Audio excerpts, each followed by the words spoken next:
Ladies and gentlemen, I want you to take a deep breath right now. Feel it. That heartbeat, that breath, that's purpose. That's potential. That's life reminding you you're still in the game. So let me ask you something. Are you living life, or is life living you? Because there comes a time, a moment, when you've got to stop dancing to music you didn't choose. You've got to stop living a life designed by fear, by opinions, by expectations that don't belong to you.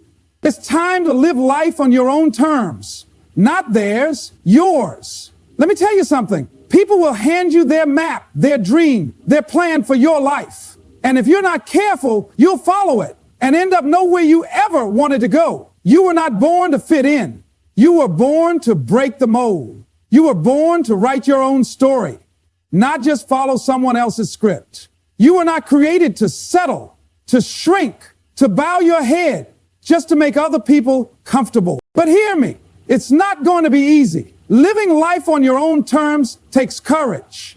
It takes the kind of courage that says, I'd rather walk alone in the truth than march with a crowd and a lie. It takes the kind of courage that says, I may fail, but I will never fold. Let me give you some lessons, not from a textbook, from real life, from pain, from failure, from persistence. Because living on your own terms isn't just a slogan, it's a battle plan. You've got to stop lying to yourself. Stop pretending you're okay with mediocre. Stop acting like you don't care when deep down you ache for more. You can't conquer what you won't confront. Maybe you're in a job that drains your soul. Maybe you're in a relationship where you've become a stranger to yourself. Maybe you've played small for so long, you've forgotten how to dream big. But here's the good news. You can begin again. You've got to be brutally honest. Am I living or am I existing? Because existing is waking up tired of a life that doesn't feel like yours.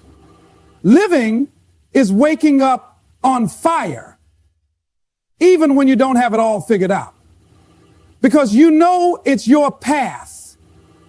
You don't need permission to be who you are. You don't need approval to chase what sets your soul on fire. Stop waiting for a sign. Stop waiting for someone to validate your dream. Let me be clear. You will be misunderstood. You will be judged. Some people will leave. And that's okay. They were never meant to walk your path. Let them go and let yourself grow. Living life on your own terms means you take the wheel. You own your choices, even the messy ones. Because every choice you make from the truth of who you are brings you closer to the life you're meant to live. Let me speak this into your life. Failure is feedback. Every mistake is a message. Every setback is a setup for your comeback. You've got to stop seeing failure as proof you're not enough. No, it's proof you're in the arena, that you're fighting, that you're not afraid to try. You're going to fall. That's guaranteed. But the real question is, will you rise? See, when you live on your own terms, failure is regret is. Regret is poison. Regret is the pain of not trying, not believing, not stepping out. You can learn from failure, but regret, it teaches you nothing but what you lost. Don't fear failure. Fear settling. Everybody doesn't get a front row seat in your life. You've got to protect your energy like it's gold, because it is. Stop giving your time to people who drain you, who doubt you, who disrespect your boundaries. Living life on your own terms means you build a circle that lifts you, not limits you. You need people who remind you of your greatness, not your mistakes. You need people who push you forward, not pull you back. And most of all, you need to become that person for yourself. I don't care how old you are. I don't care what you've been through. I don't care how many times you've fallen, you still breathing, then your purpose is still alive. You've still got time. And no, not forever, but enough. Stop letting your past predict your future. Stop saying it's too late for me. The only thing that's too late is yesterday. But today is yours. Today is power. Today is possible. And if you choose right now to stop chasing a version of success that's not your own and start chasing the vision you feel in your gut, then today will be the first day of the rest of your real life. So, I'll leave you with this. When you look back on your life, don't let it be a blur of what ifs and could have beens. Let it be a firestorm of bold choices, of powerful truth, of moments when you stood tall and said, "This is my life. I will live it on my terms. I will rise, I will fall, but I will never bow." Your dream is not a fantasy. It's a calling, and it's calling for the real you. Now go, live boldly, love deeply, fail forward, rise anyway, and never, ever settle, because you were born for more. Too many people spend their entire lives living someone else's idea of who they should be. From the moment we're born, the world starts assigning roles, names, labels, and limits. Parents, teachers, society, all with their own expectations, their own version of success, their own definitions of what's right for you. And before you know it, you're moving through life not by choice, but by conditioning. You wake up and go to a job you don't love, in a city you didn't choose, with a dream buried so deep you almost forget you ever had it. You smile on the outside, but something inside is restless, like a silent alarm going off, warning you that this isn't it. This isn't who you are. But you stay. You play the part, because stepping out, stepping up, owning your truth, that's scary. And that's exactly why most people don't do it. But here's the reality. If you don't define who you are, the world will do it for you. If you don't decide what matters to you, you'll end up chasing what matters to everyone else. And if you don't speak your truth, your silence will become someone else's script. Owning your truth means facing the mirror, the real mirror, not the one that shows your reflection, but the one that shows your essence, your calling, your pain, your power. It means asking yourself the hard questions. What do I really want? What am I pretending not to know? Whose life am I living? It's not about being perfect. It's not about having all the answers. It's about honesty. It's about standing in your raw, unpolished, unfiltered self and saying, this is who I am. This is what I believe. This is what I won't compromise. And yes, it will cost you. It will cost you comfort. It may cost you relationships. It may cost you the approval of people you once looked up to. But the price of not owning your truth is far greater. It's the death of your potential. It's the slow suffocation of your spirit. You see, your truth has weight. It carries power. When you speak it, you wake people up. You give others permission to be real. When you live it, you walk differently. You attract differently. You decide differently. Because when you're grounded in your truth, you no longer beg for seats at tables where you don't belong. You no longer shrink to fit in. You no longer need to pretend. You lead yourself.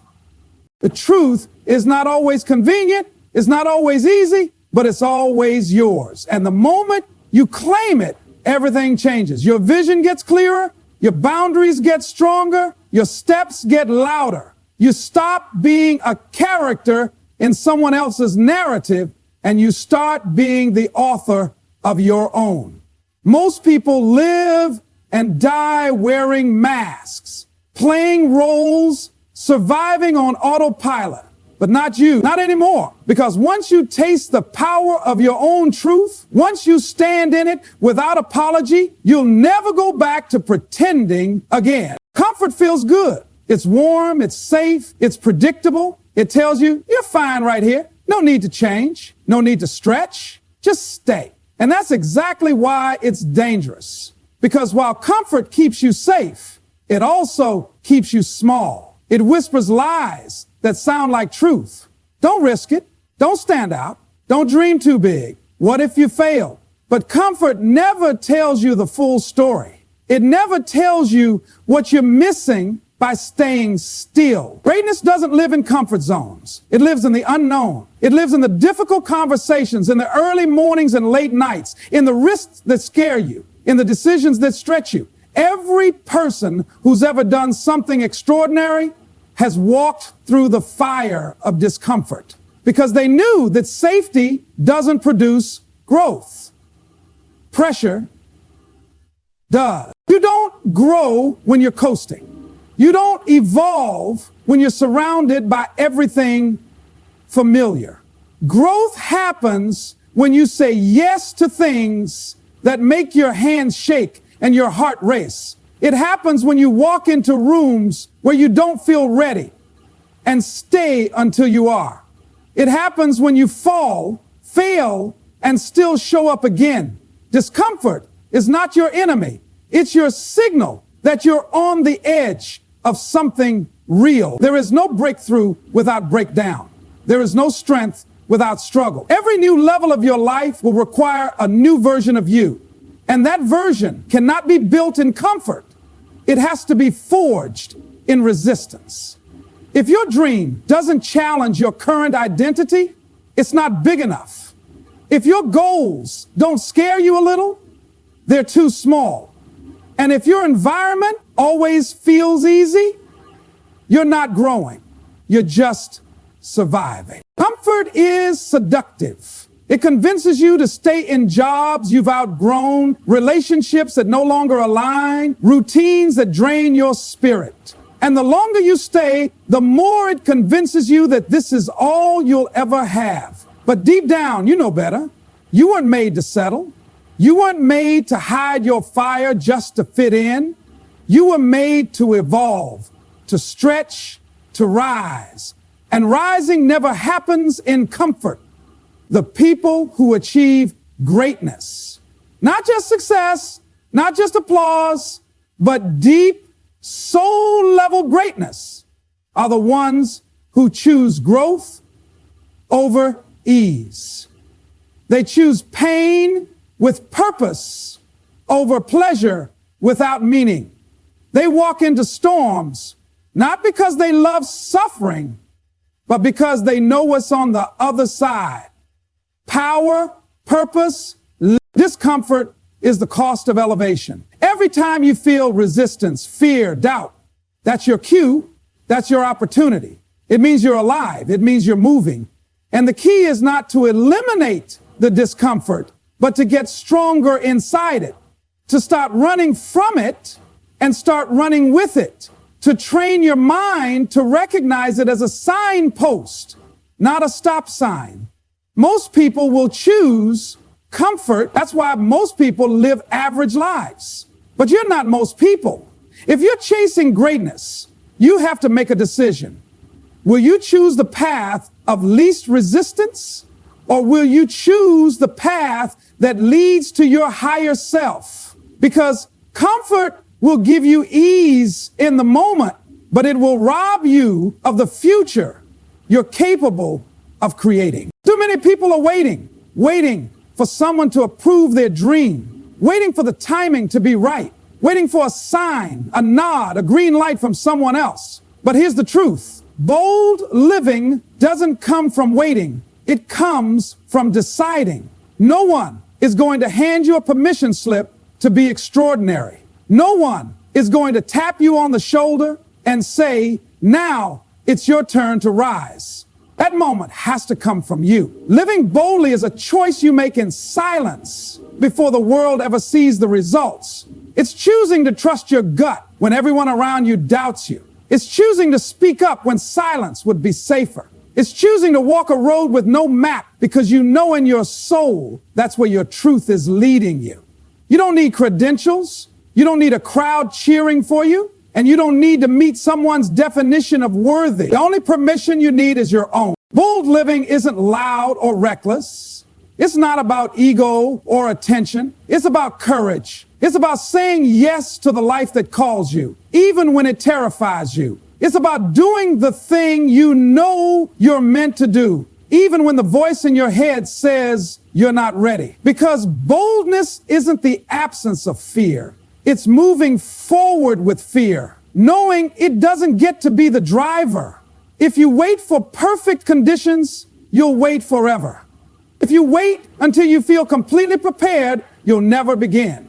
Every great leap begins with a little doubt, a little trembling, a little risk. But bold people understand this. They move anyway. They step out when it's uncertain. They speak truth when it's uncomfortable. They pursue purpose when it costs them something. They don't wait for the right moment. They create it. You were not born to tiptoe through life. You were not designed to stay in the shadows, dimming your light so others can feel comfortable in your presence. There's something inside you that was meant to be seen, heard, felt. And when you live boldly, you stop apologizing for your fire. You stop explaining away your vision. You stop asking for room at the table and build your own instead. Living boldly also means taking responsibility for your voice. You can't hide behind excuses or blame or fear. You have to own your power and use it. You have to be willing to risk rejection, criticism, failure, because the life you want exists on the other side of those things. Playing small might keep you safe, but it will never make you whole. The world does not need more people who play it safe. It needs people who are willing to disrupt, to challenge, to lead with heart and speak with fire. It needs people like you, not watered down, not quieted, not half of who you are, but all in, fully alive, fully awake, fully bold.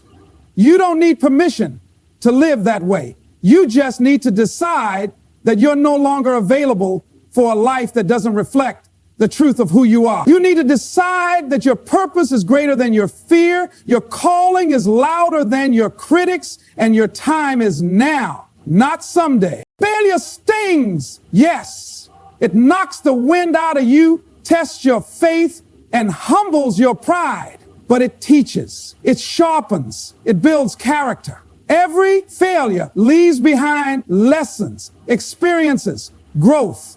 You may lose time, you may lose comfort, but you gain clarity, courage, and resilience. On the other hand, regret offers you nothing but a void. It doesn't teach, it doesn't build, it just lingers, quiet, heavy, and unrelenting. The weight of failure is temporary. You feel it when you fall, you carry it as you get back up. But eventually it becomes part of your story, a chapter, not the whole book. You remember how it felt to try, to lead, to give something everything you had. But regret is permanent. It haunts you not because of what you did, but because of what you didn't do. The words you never spoke, the chances you never took, the dreams you buried to stay safe. People often fear failure more than they fear inaction. And that's where they get it wrong. Because failure is proof you were in the game. Regret is proof you watched it from the sidelines. Failure means you dared to want something deeply enough to pursue it. Regret means you let fear decide for you. And while failure might bruise your ego, regret breaks your spirit. You can look failure in the face and say, at least I tried. You can stand on a failure and turn it into fuel, but you can't stand on regret. It doesn't support you. It drags behind you a silent weight that grows heavier over time. It shows up in quiet moments, in missed opportunities, in the silence that follows every what if. People think they have time to start, to speak, to act, to change. But life doesn't hand out guarantees. You don't get forever. You get now. And the decisions you avoid today become the regrets you carry tomorrow. You won't remember every misstep or mistake, But you will remember the dreams you abandoned, the voice you silenced, the life you didn't fully live because you were scared to fail. Failure is loud and messy and obvious, but it's honest. It strips away illusions and shows you what you're made of. Regret is quiet, almost invisible, until it's too late. It creeps in during stillness. It echoes in moments when you're alone with your thoughts. It reminds you of the chances you had, the windows that closed, the time you can't get back. It's not failure that breaks people. It's the weight of never knowing what could have been. It's living a life where you played it so safe that nothing meaningful ever happened. That's the real loss. Because the truth is, most people don't fail because they tried and fell short. They fail because they never tried at all. You have to be willing to fall. You have to be willing to lose, because every time you try, you grow. Every time you leap, you stretch. And every time you move in the direction of your truth, you honor your purpose. Regret comes when you betray that purpose, when you choose fear over faith, when you prioritize comfort over calling. Failure builds you. Regret hollows you. One expands your future. The other traps you in your past. One leads to wisdom, the other to longing. And when it's all said and done, you won't be measured by how perfectly you lived, but by how boldly you did. Energy is your most valuable currency. It's what fuels your thoughts, your emotions, your actions, and your decisions. Every day you wake up with a limited supply, and how you spend it determines the direction of your life. Yet so many people give it away carelessly. They hand it to toxic conversations, to distractions, to negativity, to people who only show up to drain, not to pour. And then they wonder why they feel empty, scattered, and disconnected from themselves.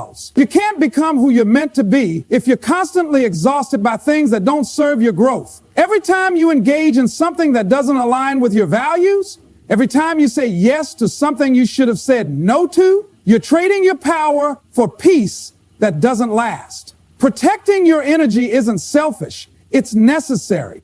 Because if you don't guard it, someone else will direct it. Your energy sets the tone for your entire life. It affects how you show up for your goals, how you speak to yourself, how you respond to pressure, and how you recover from pain. When your energy is scattered, your focus suffers, your passion fades, your decisions become reactive instead of intentional. But when your energy is centered, when it's protected and preserved, you move differently. You lead with clarity. You choose from strength.